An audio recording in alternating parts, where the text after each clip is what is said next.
قرآن کریم کی 114 صورتوں میں مختصر ترین صورتیں دو ہیں، ایک سورۃ الکوثر اور دوسری سورۃ العصر۔ دونوں صورتیں مختصر ہیں مگر انتہائی جامع ہیں، اور سورۃ العصر کے بارے میں تو یہاں تک فرمایا کہ اگر انسان صرف سورۃ العصر کے اندر غور کر لیں اور اس کی تفسیر کو سمجھ لیں تو ان کی ہدایت کے لیے کافی ہو جائے کہ حق تعالی نے اس سورہ مبارکہ کے اندر بہترین اصول بیان فرمایا ہے اور اتنے بلیغ اور خوبصورت انداز سے بیان فرمایا ہے کہ جو انسان کی ہدایت اور انسان کی رہنمائی کے لیے، دنیاوی کامیابی کے حصول کے لیے اور اپنی آخرت سنوارنے کے لیے کافی ہے۔ اسی لیے فرمایا کہ حضرات صحابہ کرام رضوان اللہ علیہم اجمعین، اور بلکہ ایک روایت میں تو تابعین کا ذکر بھی ہے کہ تابعین بھی جب آپس میں ایک دوسرے کے ساتھ ملا کرتے تھے تو وہ اس وقت تک جدا نہیں ہوتے تھے جب تک کہ وہ سورۃ العصر ایک دوسرے کو سنا نہ لیں۔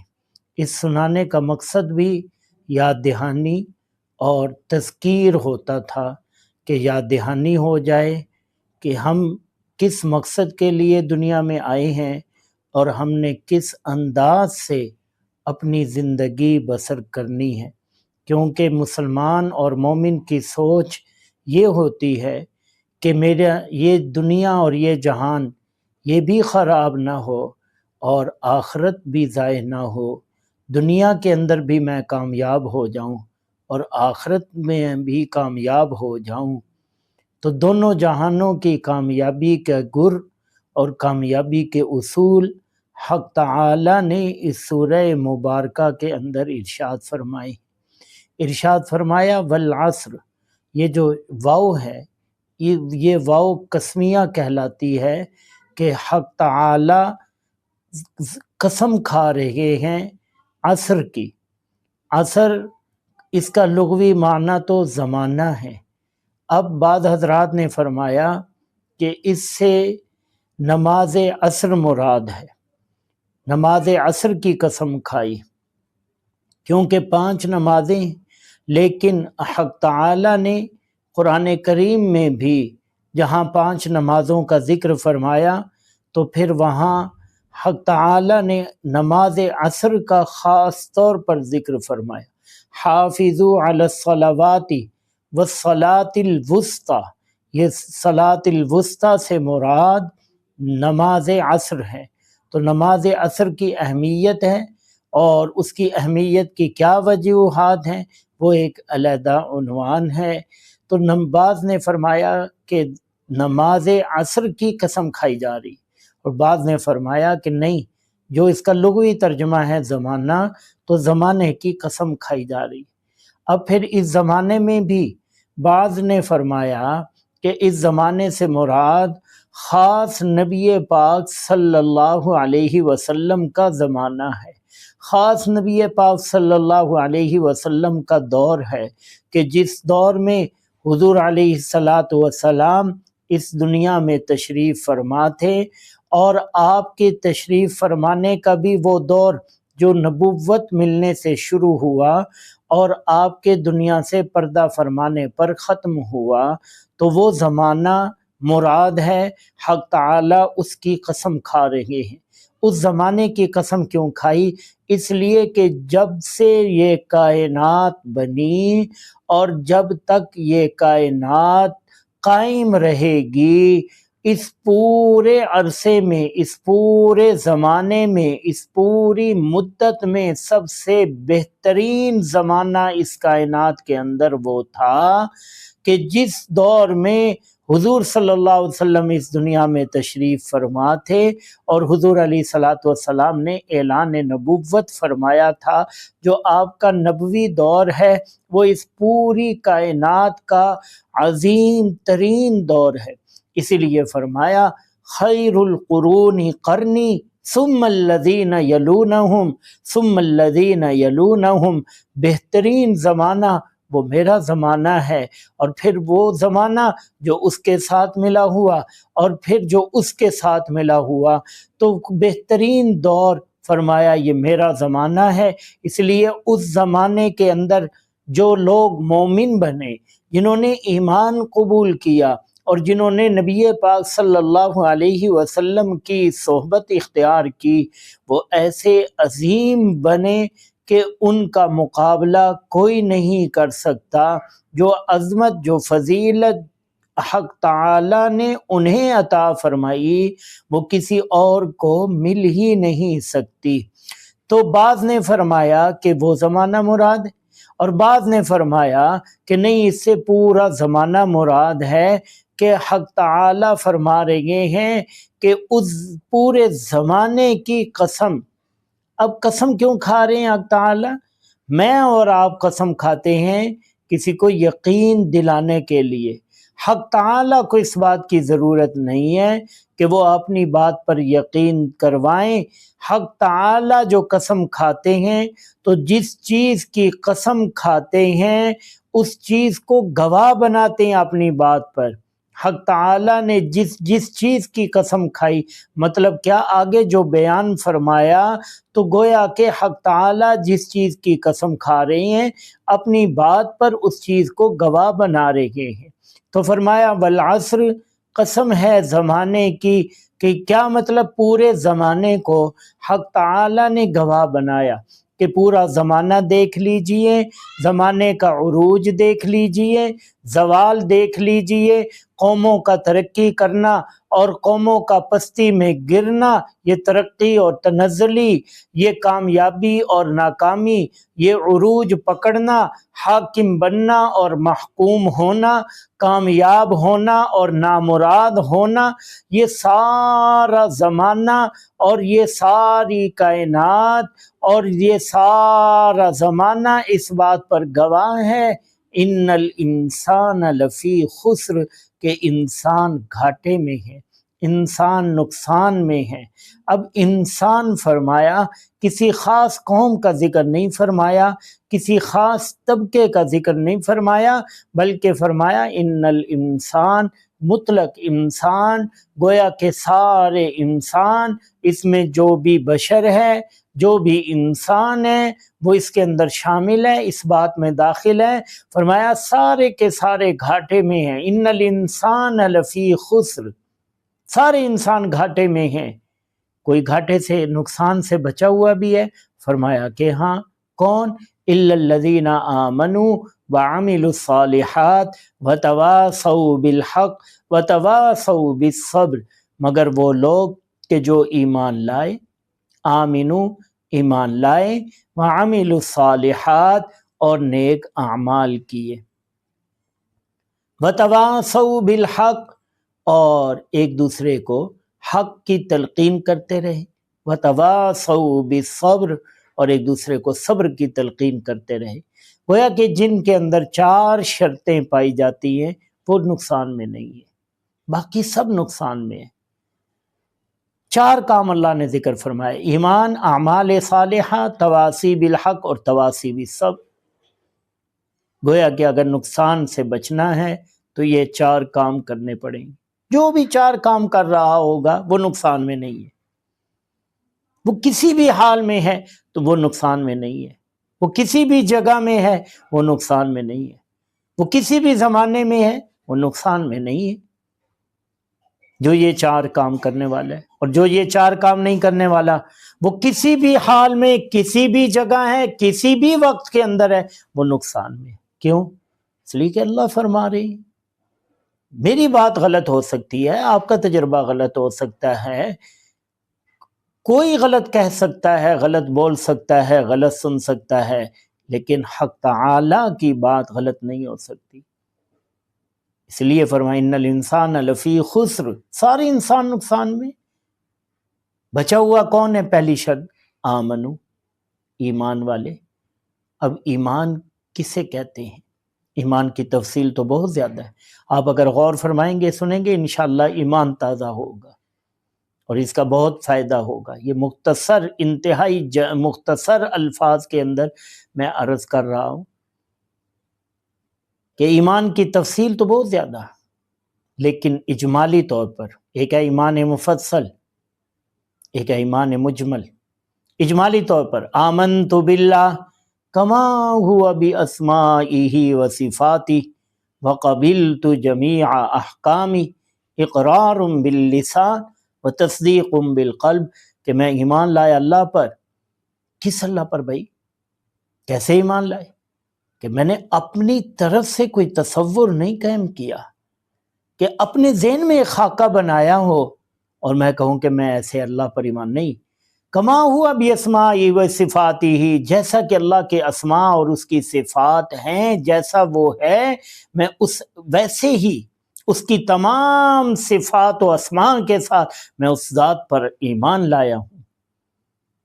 اور اگلی بات وقبلت جمیع احکامی، ایمان کے لیے صرف اللہ کو ماننا یہ کافی نہیں ہے، میں وقبلت جمیع احکامی کہ میں نے اس کے سارے احکامات کو بھی قبول کیا ہے۔ ایسا نہیں کہ میں اللہ کو مانتا ہوں، فرمایا ایمان کب ہوگا؟ جب اللہ کو بھی مانے گا اور اللہ کی بھی مانے گا۔